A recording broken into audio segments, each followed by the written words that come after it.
दोस्तों NHPC limited की बात करें तो स्टॉक में जबरदस्त तेजी के दम पर स्टॉक 100 को क्रॉस कर चुका है। क्या आने वाले समय में ये 4 डिजिट में भी जा सकता है? क्योंकि पिछले कई सालों से स्टॉक बिल्कुल नहीं दौड़ा था। लोग इंतजार करते कि कब स्टॉक दौड़ेगा और अब आप देख सकते हो कि काफ़ी शानदार इसने प्रदर्शन कर लिया है और लगातार अच्छा डिविडेंड तो ऑलरेडी कंपनी पहले से दे रही है। सभी पीएसयू स्टॉक में यही फायदा होता है कि काफ़ी शानदार डिविडेंड मिलता है और काफ़ी अच्छा इसका बिजनेस है। अब यहाँ पे कुछ बड़ी अपडेट निकल के आ रही है जिसको इस वीडियो के माध्यम से समझने की कोशिश करेंगे। सबसे जो बड़ी बात है, फंडामेंटली कंपनी कितनी मजबूत है, क्या इसके पॉजिटिव और निगेटिव पहलू है वो भी जानने की कोशिश करेंगे। और इतनी ज़बरदस्त वॉल्यूम में जो कामकाज हो रहा है उसके पीछे क्या इशारा है, क्या वाकई में ये खरीदारी का सही मौका आ चुका है या फिर एक बार प्रॉफिट बुक करके निकल जाए। क्योंकि सरकार ने 66 में ओएफएस लाया था, अब उसके बाद एक स्टॉक काफ़ी ज़्यादा दौड़ चुका है और काफ़ी लोगों को अच्छा रिटर्न भी मिल रहा है कम समय में। क्या इसमें इन्वेस्टमेंट करें या फिर प्रॉफिट बुक करके निकल जाए, इन सारी बातों को जानेंगे इस वीडियो के माध्यम से। लेकिन फ्रेंड उससे पहले अगर आप पहली बार हमारे चैनल पे आए तो चैनल को सब्सक्राइब कर दीजिए, एक बेल आइकॉन दबा दीजिए ताकि जब भी नया वीडियो बने पहला नोटिफिकेशन आपको मिले। वीडियो पसंद आए तो लाइक से जरूर कीजिए। चलो फ्रेंड्स वीडियो स्टार्ट करते हैं। मैं हूँ आपका दोस्त SB दवे और हमारे अपने चैनल ऑनलाइन कमाई में आपका बहुत बहुत स्वागत है। तो सबसे पहले अगर हम कारोबार की बात करें, फ्राइडे को स्टॉक की क्लोजिंग 101 पर रही, जहाँ पे काफ़ी शानदार तेज़ी देखने को मिली। लगभग 10% की हमने तेज़ी देखी है और वैसे पिछले एक महीने में देखें तो स्टॉक ऑलरेडी यहाँ पे 46% का शानदार रिटर्न दे चुका है। 69 के आसपास स्टॉक था और अब देख लो कि ज़बरदस्त प्रदर्शन स्टॉक कर चुका है। पिछले कुछ दिनों से देखें तो लगातार पॉजिटिव क्लोजिंग देखने को मिल रही है। 29 जनवरी को स्टॉक 86 के आसपास था, जहाँ पे 4.4% की तेज़ी बनी। 30 जनवरी की बात करें तो 86.60 पर क्लोजिंग थी, जहाँ पे 0.7% की तेज़ी बनी और 31 जनवरी को स्टॉक आ गया 90.95 के आसपास 3.8% की शानदार तेज़ी के साथ। फिर 1 फरवरी को 91.40 के आसपास स्टॉक की क्लोजिंग थी, जहाँ पे 0.5% की तेज़ी बनी। लेकिन 2 फरवरी को स्टॉक आ गया सीधा 100 के पास 10% की शानदार तेज़ी के साथ। 100 को टच कर चुका है, उसको क्रॉस कर लिया है तो बड़ी तेज़ी के लिए तैयार हो चुका है। सबसे जो बड़ी बात, इसने एक ऑल टाइम हाई बनाई है। वैसे 52 वीक का लो इसका 36 का था, अभी समय 103 तक इसने ऑल टाइम हाई बनाई। तो आप समझ ही सकते हो कि ऑलरेडी कम समय में इसने आपके इन्वेस्टमेंट को 3 गुना किया है। और ऑल टाइम लो रेंज देखें तो इसकी 14 रुपीज़ की और हाई 103 की है। तो अभी इतनी बड़ी दौड़ नहीं लगी है, अभी इसकी दौड़ बाकी है। जिस हिसाब से इसका बिजनेस है ये बहुत दौड़ सकता है। उसके पीछे वजह कि इस बार सरकार जिस तरह से ग्रीन एनर्जी सेक्टर के सब कंपनियों को सपोर्ट दे रही है, उसको प्रमोट कर रही है। तो इस सेक्टर से संबंधित कंपनियां जिसमें आप देखिए सोलर प्रोजेक्ट करने वाली कंपनियां, wind energy, hydro power project, biomass और बायो एनर्जी, जियो थर्मल, इस तरह से जो प्रोजेक्ट करने वाली कंपनियां, उनको बहुत सारा बेनिफिट हो सकता है। सबसे जो बड़ी बात है कि सरकार इसमें बहुत सारा अपनी तरफ से सपोर्ट दे रही है। सरकार बहुत सारी नई स्कीम लेकर आई है और सरकार की तरफ से PLI स्कीम भी लाई जा रही है, जिसका फ़ायदा इस सेक्टर को हो सकता है। और इसके पीछे वजह सरकार बहुत तेज़ी से अपने गोल को सेट करना चाहती है, अपना गोल अचीव करना चाहती है कि 2030 तक 500 गीगावाट की कैपेसिटी को पाना है ग्रीन एनर्जी के सोर्सेज के माध्यम से, और जो थर्मल पावर प्लांट की कैपेसिटी है उसको धीरे धीरे कम करना है। वहाँ पे इस गोल को अचीव करने के लिए सरकार कई तरह के इंसेटिव्स दे रही है, कई स्कीम्स लेकर आई है, बहुत सारी पॉलिसी लेकर आई है, PLI स्कीम लाई है, जिससे इस सेक्टर में आने वाले समय काफ़ी लोग हैं जो नया निवेश लेकर आए और लोगों को ईजिली इस सेक्टर में एंट्री करने का मौका मिले। स्पेशली देखें तो सरकार ने जो अभी recently solar rooftop scheme launch की है, 1 करोड़ घरों के ऊपर सोलर रूफटॉप लगाने का, उसका फ़ायदा भी इस सेक्टर से संबंधित कंपनियों को होगा, स्पेशली NHPC को होगी। क्योंकि NHPC अगर आप देखें तो यहाँ पे आपको इस समय सोलर प्रोजेक्ट, जियो थर्मल प्रोजेक्ट, टीडल और इसके अलावा देखें तो विंड प्रोजेक्ट करते हुए कंपनी दिखाई देगी। तो पहले जो हाइड्रो इलेक्ट्रिक पावर प्लांट के लिए कंपनी की शुरुआत हुई थी 1975 में, उसके बाद में इसने दूसरे ग्रीन एनर्जी के सोर्सेज में भी यहाँ पे अपने कामकाज को शुरू कर दिया है। और ये अब सबसे जो बड़ी बात है कि अलग अलग सब्सिडीज के माध्यम से कंपनी का कामकाज बढ़ रहा है। इसकी कैटेगरी देखें तो ये मिनी रत्न कैटेगरी है, आने वाले समय नवरत्न बन सकती है। गवर्नमेंट ऑफ इंडिया की तरफ से पूरी तरह से इस कंपनी को सहयोग किया जा रहा है, सरकारी कंपनी है। सबसे जो बड़ी बात है कि इसकी 12 फरवरी को बोर्ड मीटिंग भी है, जिसमें कंपनी अपना रिजल्ट डिक्लेयर करेगी। रिजल्ट बेहतर रहने की पूरी उम्मीद है और साथ में कंपनी डिविडेंड भी देगी। तो कुल मिला के 12 फरवरी को काफ़ी अच्छा मौका है। वैसे इसका रिवेन्यू देखें तो काफ़ी तेज़ी से बढ़ाई है। 2019 में जहाँ पे 8,982 करोड़ के आसपास था, वो 2023 में बढ़ के 10,607 करोड़ तक पहुँच गया है। साथ में प्रॉफिट भी ज़बरदस्त बढ़ा है।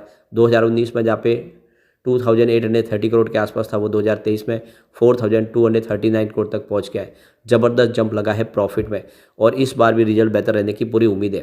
तो इसके लिए हमें रिजल्ट का इंतजार करना होगा, 12 फरवरी बहुत दूर नहीं है।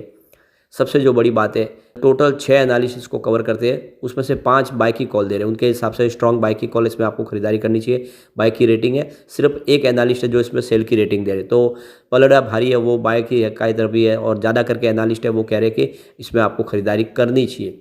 अब सबसे जो बड़ी बात है गाइस, उसका जो पी रेशियो है वो सेक्टर के मुकाबले काफ़ी अच्छा है, 13.60, जबकि इसका सेक्टर का पी रेशियो 22.5 है, और इसीलिए स्टॉक काफ़ी अट्रैक्टिव लग रहा है। अब यहाँ पे अगर हम इसके सब्सिडीज कंपनी की बात करें तो यहाँ पे आपको NHDC लिमिटेड दिखाई देगा, इसके अलावा CVPP, इसके अलावा LDHC और HPTL, और इसके अलावा अगर आप देखें तो BSUL और RSPC, ये इसकी सब्सिडीज कंपनी है। अलग अलग कंपनियों के माध्यम से कंपनी अपने कारोबार को आगे बढ़ा रही है, और इस समय काफ़ी ज़्यादा अपॉर्चुनिटी है इस सेक्टर के लिए। ऐसे में स्टॉक डेफिनेटली बड़ा मल्टीबैगर बन सकता है। अब एक बार हम इसके पॉजिटिव और निगेटिव पहलू को जान लेते हैं।